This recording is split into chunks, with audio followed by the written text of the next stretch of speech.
రంగారెడ్డి జిల్లా బాలపూర్ గ్రామంలో all party నాయకులు వినూత్న కార్యక్రమానికి శ్రీకారం చుట్టారు.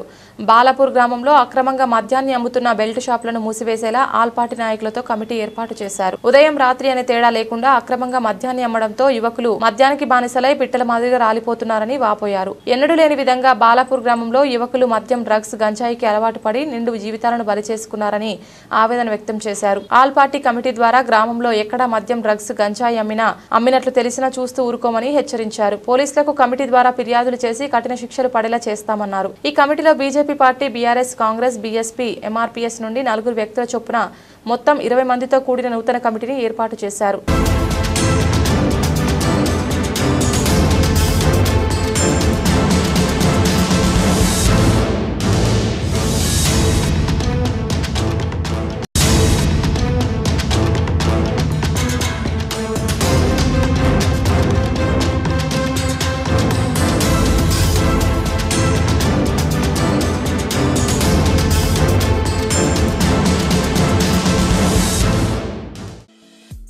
ఈ వీడియో మీకు నచ్చితే లైక్ చేయండి, షేర్ చేయండి, మా ఛానల్ని సబ్స్క్రైబ్ చేయండి.